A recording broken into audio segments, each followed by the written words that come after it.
The little secret is that we think anything with R, like a pirate in it, is hilarious. I don't know why. So you could take any name and you put an R, like Sean, Sharn, and we always put Anderton in any of our movies well. What? That was a secret. Oh, there you go. That's big news. Is it big news? You'll see. Now it's going to be an exclusive. It's great to meet you both. I want to say before we start here, Game Night is a masterpiece. Oh, thank you. It is the funniest and most well-made comedy of the past 10 years. There's nothing better than Rachel McAdams saying, "Oh no, he died." Thank you. Thank you. That was a good line reading. You're our new favorite journalist. Just going from there into something like this, which is an adaptation of a known IP. You get this project on your guys' desk, Dungeons and Dragons. What was like a key thing for you two to make sure that the movie was accessible for all audiences and not just people that were already familiar with D&D? Well, what was appealing to us on the heels of Game Night was the fact that it's a much smaller movie. You know, it's half the budget, half the size. No, it was obviously the most ambitious thing that we'd done, but we thought that it was such a fun way into the fantasy world that hadn't been done before. And also an opportunity to kind of bring whatever that voice is that we brought to smaller movies onto a bigger canvas. It was really exciting to us. And, you know, that's what we ultimately were able to do. Even though this movie has a great deal of heart and it's grounded in many ways and it's never a spoof, you'll laugh out loud watching it. In that aspect, like, what was important for you guys? Now, you have the geek cred. You guys have worked on geeky stuff before. What was important for you to bring out of the D&D IP, you know, to pull out the DNA of Dungeons and Dragons to put into this movie? I think it's just a unique tone. I think it allows us to really have fun with the material and the world, but also lean into the sort of earnest heart that I think is inherent in any good campaign. We really wanted people to feel something beyond just laughing or being scared or excited by the action moments. We wanted to bring a tear to people's eye, and I think there's no better way to do that than with Dungeons and Dragons. And we also, we wanted to capture kind of that feeling of not being able to control what happens to you and having to pivot when you roll badly. There's no breaking the fourth wall. It's never portrayed as a game, but it feels like the experience of being on a campaign, I think. Absolutely. I played a little bit of D&D. I'm not like a massive, I'm not super knowledgeable about the world, but I've played D&D, and you come up with a plan A, then a plan B, then a plan C, then a plan, that's exactly what happens, yeah. I also wanted to ask about, I think my favorite character in the movie was named, please correct me if I'm wrong, Jornathan? Is that his name? Jarnathan. Yes. Is it Jarn? Yeah. Is that what it is? Yeah. That's right. Anytime this character's name was spoken, I was giggling. Like, this is tell me about Jarnathan, because I want audiences to know about Jarnathan when they go see the movie. Well, here's the little secret is that we think anything with R, like a pirate in it, is hilarious. I don't know why. So you could take any name and you put an R, like Sean, Sharn. What the hell? Also, Edgin's last name in the movie is Darvis. So yeah, we love the R's. R's. It's kind of, and we always put Anderton in any of our movies well. What? That was a secret. There you go. That's big news. Is it big news? You'll see. Now it's going to be an exclusive. Jonathan is an Aarakocra. He's kind of a nobleman, a noble bird.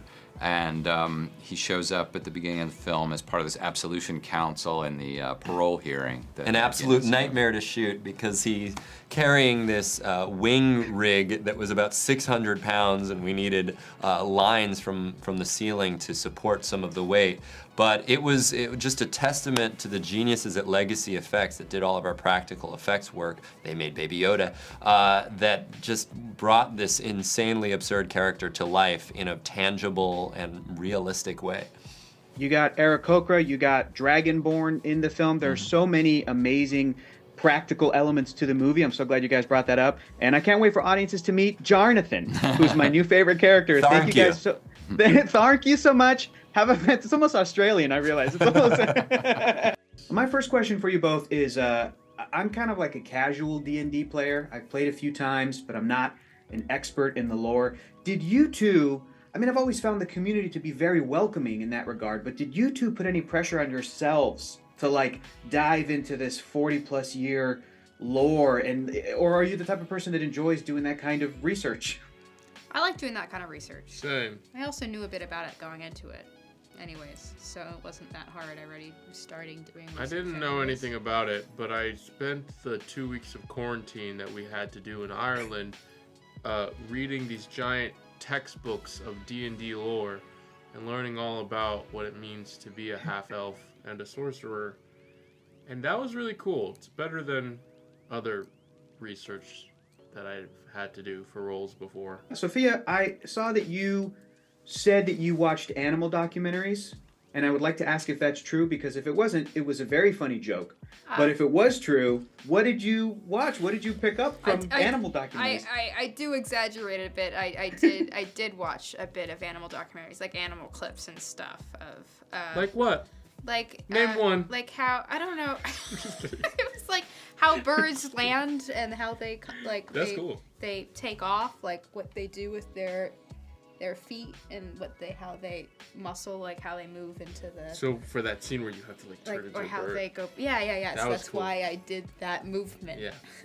That's cool. The thing I watched. But yeah, no, that was sort of a joke. Thank you for finding it funny.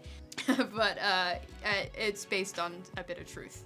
And Justice, your character is supposed to be like unsure of himself. So how do you prepare, knowing your character is going to sort of be underprepared in a way? That's a really good question. Well, as a sorcerer, the whole character arc of Simon is that he has an immense power. He just doesn't know how to access it. So I didn't have to necessarily prepare how to be bad at magic.